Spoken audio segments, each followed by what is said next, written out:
is it possible to steelman the case that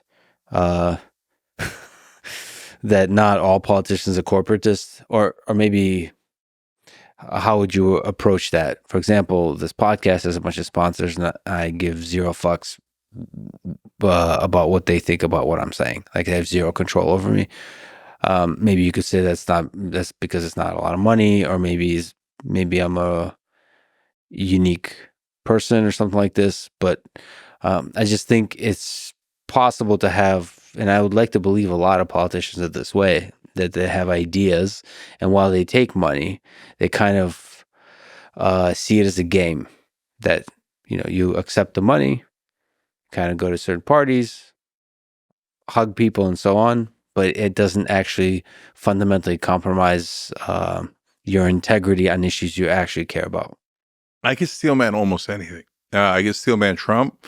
I could steelman conservatives easily, right? Corporate politicians is a hard one. So first, it's not all politicians. We can start out nice and easy. Tom Massey, now Hawley and Gates not taking corporate PAC money. Bernie, the squad, they don't take corporate PAC money. You could disagree on either end of those folks on social issues, but generally they are 1,000 times less corrupt. They're more honest.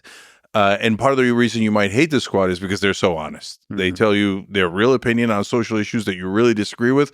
A lot of the corporate politicians won't do that because they're trying to get as many votes as possible so they can fillet their donors when they get into office and do all their favors for them. Okay, but you see I'm already falling apart on the steelmanning of corporate politicians. Let's zoom in on that. So if you take corporate PAC money, that's it. You're corrupted. Can you imagine yourself, say you're a politician, you're a president, you're a human being, you're a person with integrity, you're a person who thinks about the world. You're saying, if I was a corporate PAC and I gave you $1 billion, you'd be, I could tell you anything? So Lex, everything is a spectrum. Humanity is a spectrum. So can you find outliers who could take corporate PAC money and still be principled enough to resist its lure? Yeah. And I would hope that I would be a person like that, but I wouldn't take corporate PAC money. But if you force me to, I think I would still stay principled and do it. Could you find 10, 20 other people in the country? Yeah. But on average, that is not what will happen. What will happen is they will take the money and do exactly as they are told. See, I think most people have integrity. Okay, hold on. So what I'm more worried about is when you take corporate PAC money, it's not that you are immediately sold, it's over time. Over time, that's true. So yeah, I get it. But I wonder if the integrity that I think most people have can withstand the gradual slippery slope of the effect of corporate money. Which, if what I'm saying is true, that most people have integrity, one of the ways to solve the effect of corporate money is term limits, because it takes time to corrupt people. You can't buy them immediately, and then the term limits can. For the listener, Cenk is shaking his head. Okay. Yeah. Right. No. So look, you're right that over time it gets way worse, and as we talked about earlier, Biden's a great example of that. Comes in anti-corruption, winds up being totally pro-corruption by the end. But he was also here for almost all of it, as we started in a world that was not run by money in politics and is now completely run by money in politics. So does it get worse over time? Kristen Sinema in Arizona is a great example of that. Comes in as a progressive, doesn't want to take PAC money, cares about the average person, etc. Over time, she becomes the biggest corporatist in the Senate and a total disaster. But if you say that the majority of politicians have, I don't know if this is what you're saying, majority of politicians have integrity? No, let's start at the majority of human beings.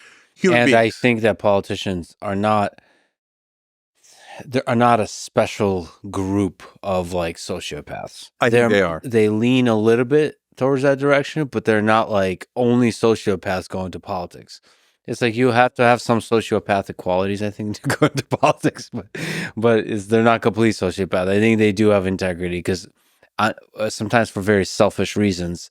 It's not all about money. even for a selfish person, for a narcissist, it's also about being recognized for having had positive impact on the world. Yeah, I get it. But all right, so let's break it down. So first, human beings, then we'll get to politicians. Do human beings have integrity? Well, it's a spectrum. So some people have enormous integrity. Some people have no integrity. So there is not one type or character, right? So some people have a ton of empathy for other human beings and they literally feel it. Like I feel the pain of someone else. And I'm not alone. Most people feel the pain of someone else. If you see on video a baby being hurt, an overwhelming majority of human beings will go, no, right? You have empathy. That's a natural feeling that you have. Some people have no empathy because they're on the extreme end of the spectrum. Serial killers and Donald Trump. Okay, and so I'm partly joking, but not really. He has never demonstrated any empathy that I have ever seen for any other human being. I'm going to trigger some right wingers because they think every terrible thing he said is out of context or joking or not real or fake news. But his chief of staff didn't make it up. He called people who went into the military suckers and losers. Why? Why did he say that? If just hang with me for a second, don't have your head explode, okay? And I'm not saying to Lex, I'm saying to the right wingers out there, right? So the reason is because if you're like Trump and you literally don't feel the empathy, you think, why the hell would I go in the military, get killed for someone else? What a sucker. No, I'm going to stay out of the military. I'm going to stay alive. I'm going to make a ton of money and I'm going to look out for myself. And he assumes, because everybody does this, you assume that everyone thinks like you do, but they don't. So Trump assumes everybody's as much of a dirtbag as he is. And because he doesn't feel it, he doesn't feel the empathy. And so he's like, yeah, you'd be an idiot, a sucker and a loser to go into the military and have sacrifice for other people. So you see the spectrum. Even if you think Trump's not on that end and you think I'm wrong about that, you get that there are people on that end, right?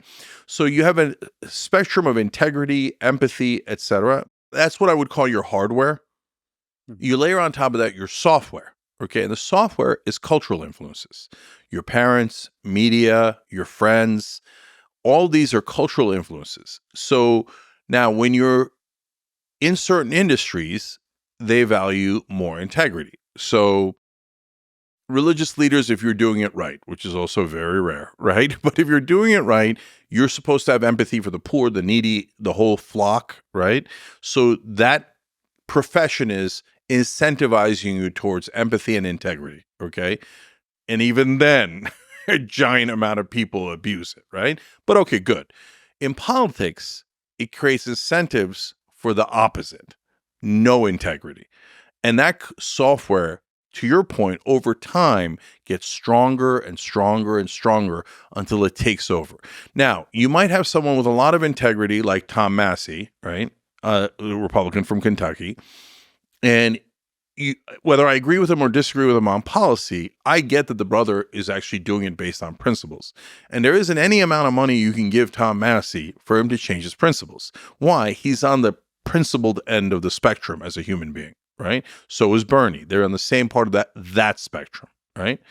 But for most people, the great majority of the spectrum, if you overload them with software that incentivizes them to not have integrity, they will succumb. And now let's switch to politicians in particular. Why do I think that they're, on average, far more likely to be on the sociopathic part of the spectrum? Because of the incentives and disincentives. So this changes every congressional cycle. And when Justice Democrats were winning a lot, it got all the way down to 87.5%.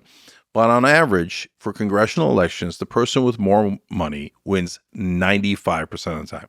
It doesn't matter if they're a liberal or conservative, Republican or Democrat, or any ideology they have. 95%. Okay. So now let's say you got the 5% that went in that are not hooked on the money. Well, they're going to get a primary challenge. Then they're going to get a general election challenge.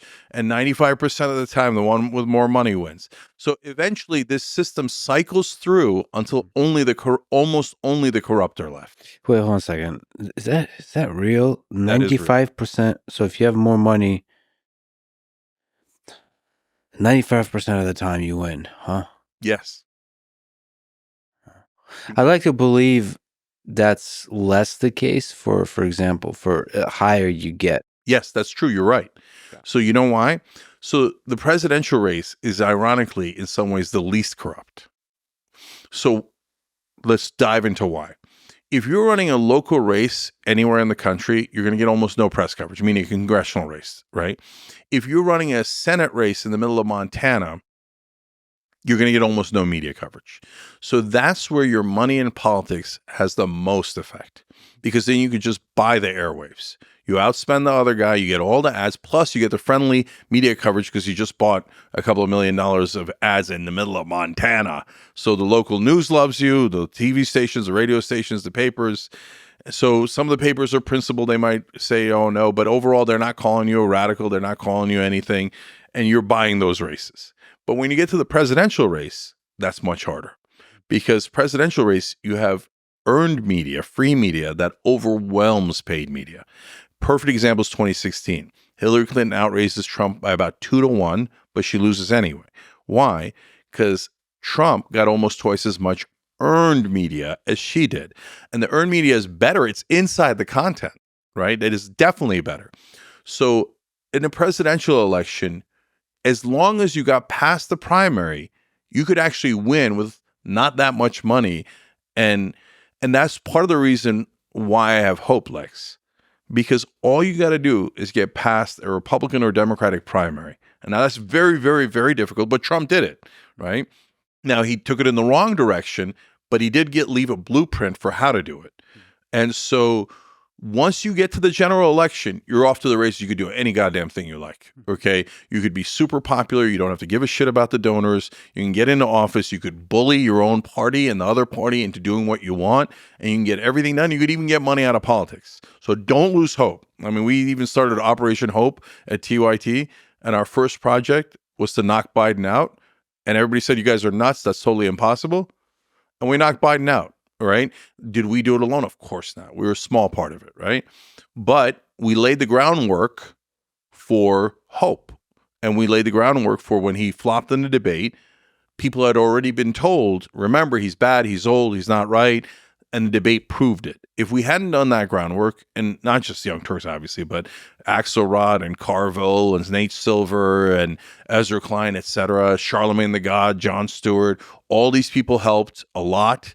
So that when the debate happened, it confirmed the idea that out there that he was too old and couldn't do it. So my point is, hope is, if you lose hope, you're done for. Then they're definitely going to win, right? Hope is the most dangerous thing in the world for the elites. So whether you're right wing or left wing, I need you to have hope, and I need you to understand it's not misplaced. We just got to get past the primary, and we're going to turn this whole thing around. So you basically a presidential candidate who's a populist who in part runs on getting money out of politics.